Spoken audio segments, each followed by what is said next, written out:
So I was supposed to be talking about wood release this week, but then I remembered I should probably explain what Kekkei Genkai in general are. So yeah, that's what this video is going to be about. So we're going to be talking about Kekkei Genkai. I think the best way to give a broad explanation of what a Kekkei Genkai is to just tell you what its name means in English. It directly translates to bloodline limit. And, well, this name isn't too far off from how you might hear some people describe what a Kekkei Genkai is. Kekkei Genkai are genetic gifts, almost like superpowers, and as a result, the abilities they entail are impossible to learn. Kekkei Genkai abilities can't even be copied with the Sharingan, as said by Kakashi himself. However, it is possible to obtain a Kekkei Genkai a person wasn't born with through various means that I'll explain later. Of course, first I should explain how Kekkei Genkai abilities are naturally acquired, and well, this tends to vary depending on which ability you're talking about. Some abilities are genetically exclusive to all members of a particular clan, like the Yuki clan's Ice Release ability. Some abilities are genetically exclusive to individual people though, like Hashirama's Wood Release ability that no other members of the Senju clan ever developed. Finally, the rarest of Kekkei Genkai are the kind that are genetically exclusive to one clan, but also only manifest in certain members of that clan. The Kaguya clan Shikotsu Myaku ability is a really good example of this. It was an extraordinarily rare ability that only seemed to manifest in one of the clan's members per generation, and was never used by anybody outside of the clan. Now, it is worth noting that Kekkei Genkai can be classified in more ways than just with their acquisition prerequisites. There are actually 3 different kinds of Kekkei Genkai in the Naruto universe, and they all vary quite drastically from one another. The first kind is the dojutsu, or ocular techniques, like the Sharingan, Byakugan, and Rinnegan. Dojutsu all unsurprisingly manifest in a person's eyes, and typically change the appearance of their eyes quite drastically. These changes can only be seen when the abilities are activated, however, and on that note, most dojutsu abilities can be triggered on and off at the user's will. The second kind of Kekkei Genkai are what you could consider body abilities, and as you can probably infer, they're all tied heavily to the entirety of a person's body. Examples include Sakon and Yukon's unnamed Kekkei Genkai that allows them to merge their bodies with those of others, and the Kaguya clan Shikotsu Myaku ability. These abilities are probably the hardest for a person to acquire if they don't already have access to them, as they seem kind of hardwired into the body's genetic code. The last kind is the nature release Kekkei Genkai, which is probably the most commonly seen. These are special kinds of nature transformations that exist outside of the basic 5, and are generally the result of combining 2 nature transformations at once. It's very important to make the distinction between casting 2 different kinds of natures like fire and wind together at the same time, and merging them together into a completely separate nature transformation, as the results are completely different. According to the anime, people with these kinds of Kekkei Genkai have an affinity for both natures they are combining, or in the cases of Kekkei Toda, all 3 natures that they are combining. Now, I've already listed all of the different combinations between nature transformations and the new nature transformations that they produce over in my Chakra Natures video, so if you haven't seen it already, I would highly urge you to, but there are some exceptions to the rules that I've explained here. Not all nature release Kekkei Genkai are the result of combining 2 of the basic nature transformations. Blaze Release, for example, is completely different from this. Blaze Release is both a dojutsu and a nature transformation Kekkei Genkai, as it's the result of one of Sasuke's Mangekyo Sharingan abilities, Kagetsuchi or Flame Control, which allows him to bend and shape Amaterasu into different things, and is so versatile that it had to be classified as its own nature transformation. Some other examples of these exceptions can be found in filler like Crystal Release, Dark Release, etc., but for the most part, nature release Kekkei Genkai are always combinations of 2 or 3 nature transformations. Now, before I proceed onward and explain how it's possible to obtain Kekkei Genkai that a person hasn't been born with, I need to make it very clear that Hiden techniques are not Kekkei Genkai. Hiden techniques are special techniques passed down between members of specific clans, but they're not genetic abilities the same way Kekkei Genkai are. These are techniques like Shadow Possession Jutsu, Mind Transfer Jutsu, and so on and so forth that no members outside of the clan who created them have access to, not because of genetics,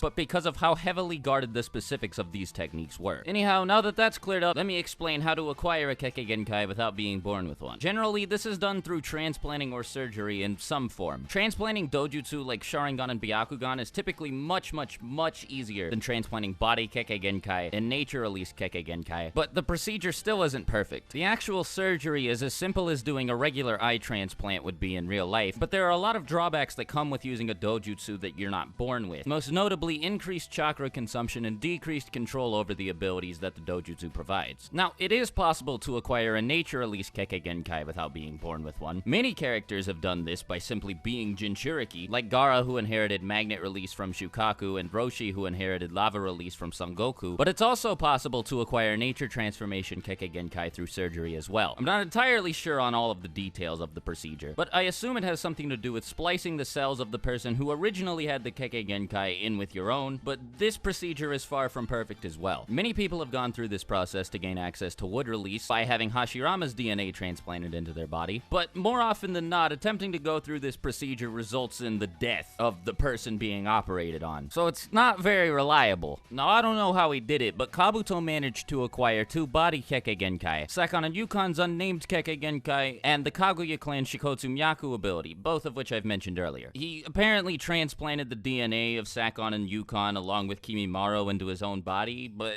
I don't know how the procedure went. Kabuto's a medical nin though, so he probably knew what he was doing. That's all for this video. Next week, I'm actually going to be jumping into wood release. So sorry about the delay there. I just thought it was appropriate to cover Kekkei Genkai as a whole first. But anyhow, thank you guys as always for watching the video all the way through to the end. Hope you guys enjoyed it, and if you did, maybe leave a like. Of course, if you have anything you want me to talk about in a future video, then as always, leave it in the comments below. And if I like it enough, I'll add it to my list of upcoming video topics. Hope you guys have a fantastic day. Hope to see you in my next video, and I'll talk to you later. Swag Kage out. Bye.